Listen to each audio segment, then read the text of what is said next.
we all know that the vast majority of marine capture fisheries is by the advanced fishing states. And of course, these are historically the Europeans and the Japanese. But now China is dominant, but also Taiwan and South Korea. And one of the things I think that's important to keep in mind is that this isn't just a developed country versus developing country question.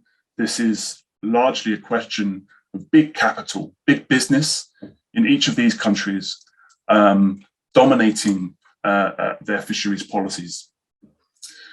So pelagic imperialism is an idea that I developed from another scholar called Tsutsui, who examined Japan as a pelagic empire. Now, in short, the idea here is that powerful states, the advanced fishing states, directly or indirectly provide economic and geopolitical support for their fishing businesses to expand into distant waters. Crucial here is that this is more than fish and it's more than fishing. So for these big distant water fishing nations, their commercial maritime expansion is part of that story, part of the blue economy is fishing, but other parts are shipping, other parts are, of course, deep sea mining and other kind of extractive activities in the global ocean. What this means is the countries like China and Japan and the United States and others see their maritime expansion as being more than fish. And you see this with the Chinese today and the Japanese and the Spanish in the past, where they see fisheries as an industrial strategy as part of a wider blue economy. So for boat building, to extract raw material from the ocean, for processing, and then particularly for the Chinese, for exports. So a lot of the production in China of marine fisheries is primarily for exports. And as we also know, fisheries are a diplomatic tool. And so we see that in the conflict between China and Taiwan. The big difference between the Japanese kind of era of growth and the Chinese one is of course, the role of the exclusive economic zone. And I'm going to talk about that a little bit as a kind of a point of struggle in the global ocean between those who control access to the fish and the distant water fishing nations trying to capture the fish or take it away. But before I come to this, I'm going to talk briefly about the idea of a commodity frontier, and that's seeing the places of extraction where big business extracts fish on a global scale as being primarily oriented around the extraction of commodities, not use value for consumption, but to make money from the sale of commodities in international markets. So this is an idea that I've taken from a scholar called Jason Moore. And it's quite straightforward, really. The idea is that at first, in most natural resource industries, fishing, forestry, mining, big business normally starts out by widening its commodity strategies. It takes more and more geographical space because it's cheaper and easier to do that. But over time, once that space becomes constrained, as we have remarked earlier, Professor Shiva mentioned yesterday, the oceans are the last space. And even in the oceans, we know that that space is running out because of overfishing. And so when that space starts to become full up, that's when business starts to focus on innovation for industrial capacity, organizing workers in more brutal ways to extract ever more intensively and to extract more fish deeper and at higher volumes. The very destructive processes that we're aware of in the way that capitalist civilization extracts from nature. And so to illustrate this a little bit with the tuna fishery, we can see here a kind of a map of the global tuna fisheries for the skipjack, which is the species mainly used in canned tuna. And you can see how it expanded from the 1960s into the 1970s, and notice how a lot of these locations are the spheres of influence of the big former colonial powers. So off the west coast of Africa, we see French and Spanish boats. The Americans historically dominated activities in the Eastern tropical Pacific, and the Japanese historically dominated in the Western Central Pacific. Over time, this becomes a bit more mixed, and you can see that ever increasing expansion and the intensification of extraction.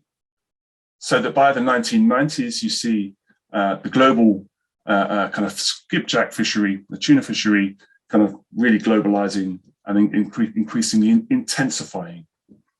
Now, what does this mean? Well, it means that for many species, you can see bluefin, albacore, big eye, and yellowfin have not grown. They have been flattened. The commodity frontier has been exhausted. Only one species is still growing, and that's because it's a very short-living, fast-breeding species. So how does business respond to this? Well, we know, and this is something that you all know very well, you move from more labor-intensive methods to ever more industrial methods. Why do they need to do this? Well, partly because the same number of boats are catching declining volumes of fish. The catch per unit efforts in most fisheries has declined. And the bigger boats require a tighter business model. So bigger boats they need to catch more volume, which increases more extraction. And this is a model that you are aware of. But when organizations talk about maximum sustainable yield and so on, they're very generally talking about the very short term.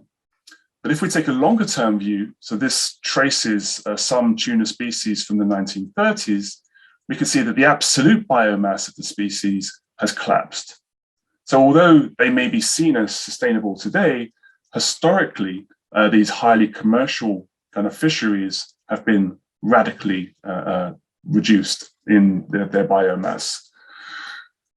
Now, this is an old story, and I'm sure you're aware of this, but this is important context to understanding the rise of China's pelagic imperialism. And so in the 1950s, most of China's fisheries was concentrated in its exclusive economic zone.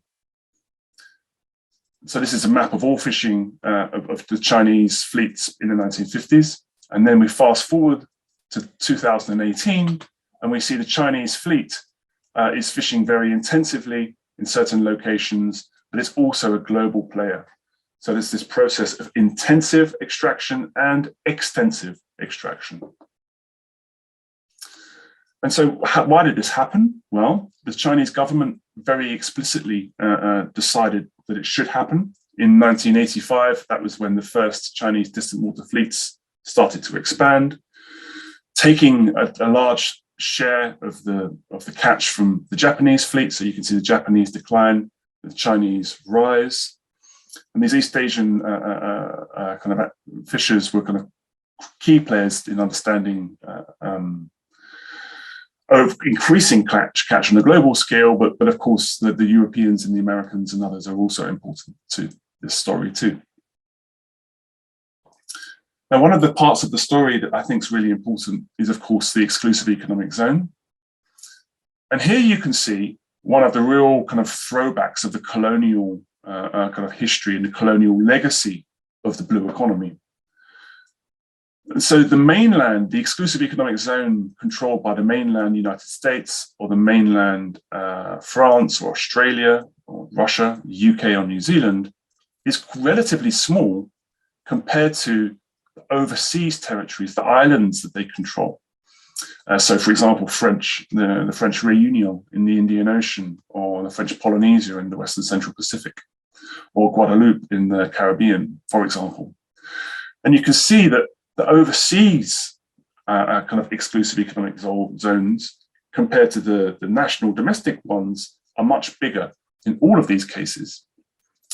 So what this means is that the world has been carved up by the state, and this, again, a story that you all know very well, in a way that has largely benefited a lot of the former kind of colonial powers.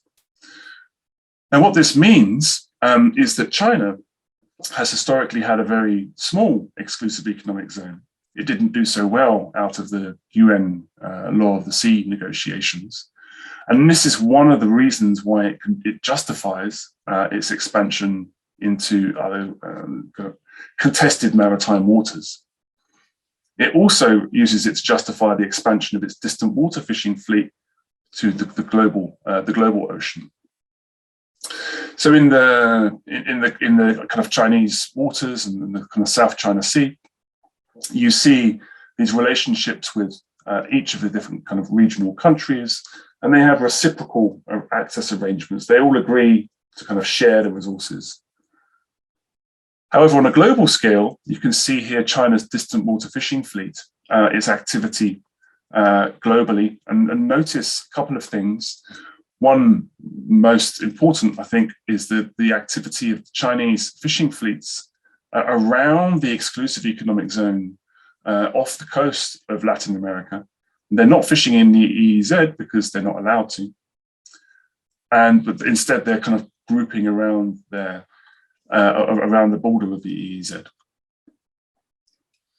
And so how does China do this? Well, one of the ways it does it is especially in West Africa. So to come back briefly, you can see the activities in West Africa here by the Chinese fleet. It gains access to West African waters by using a West African flag. So in this case, Chinese distant water fishing vessels, one of the big corporate strategies is to use a local flag, and they use the local flag to gain access to those waters. Very often, access to those waters is reserved only for domestic businesses, only for businesses that are flagged domestically. So Chinese companies flag themselves locally and then appear to be domestic companies. Now, this is a common strategy. It's nothing to do with just the Chinese. This is a strategy used by the Spanish, for example, and historically also the Taiwanese. So what does this all mean? Well, the main point that I want to kind of really take across here is that for countries like China, but also historically Japan, Taiwan, fish is not extraction of fish from other countries' waters, is not just about the boats. It's not just, it's about a much broader fisheries economy. So the fish that's coming back to the Chinese kind of coastal areas is being used to create jobs. It's being used as a key raw material to prop up the development of real estate speculation. And the boats that are going out to fish are part of a much broader boat building economy, which includes shipbuilding for merchant fishing, merchant transport. So another part of the story that I think is really important to understanding China is that it's the largest exporter of fish commodities. But it's crucial to understand that for China, this really is a business. For the Chinese businesses, this is primarily about exports. It's not about domestic supply. Most fish consumption in China is aquaculture. And so instead, what we see here is an economy that is entirely shaped by a commodity logic, a commodity production logic. And what's important to understand in China, but not only, again, this isn't just about China, it's just using China as a case study. The Chinese, the Europeans, other East Asian and the US fleets are all heavily subsidized by billions of dollars in order to keep going, in order to keep surviving. So all of this extraction from other countries' waters, which is then returned to China for exporting, for processing, and then exporting, is propped up by subsidies by the Chinese government. So this is how the Chinese government creates these territories of profit across the planet. Finally, it's important to emphasize that all of this is not smooth. There are important geopolitical kind of struggles that come through this. Here are just some snapshots from the Financial Times, but you're all aware of different disputed waters in Southeast Asia, in the kind of conflicts between kind of local fishers and foreign fishers, and kind of gear conflicts, but also conflicts of scale, large fishing versus smaller scale fishing. And in terms of the kind of geopolitics of the Pacific Islands, China has been playing a major role in fueling some tensions there. And so to conclude, I think that when we think about the blue economy, we think about fisheries very often, but distant water fisheries cannot be understood as just fishing alone. Fishing is not the primary kind of interest here. The primary interest is the extraction of a raw material to process it and to make a profit. And so China is not alone here. There are strong parallels with Japan, the United States, and France and Spain, as I've already mentioned. China is, in a way, tempered. It's limited in what it can do because of the exclusive economic zone. Lots of coastal states try to use their control over the exclusive economic zone to capture revenue, but this is always quite a political kind of process. Meanwhile, the Chinese government, just the same as we've seen with the other advanced fishing nations, prop up their distant water fishing fleets, which then engage in conflict with small-scale fishers. So ultimately, we all know that these contradictions, the ecological contradictions facing these fisheries will eventually undermine them, but then at what cost?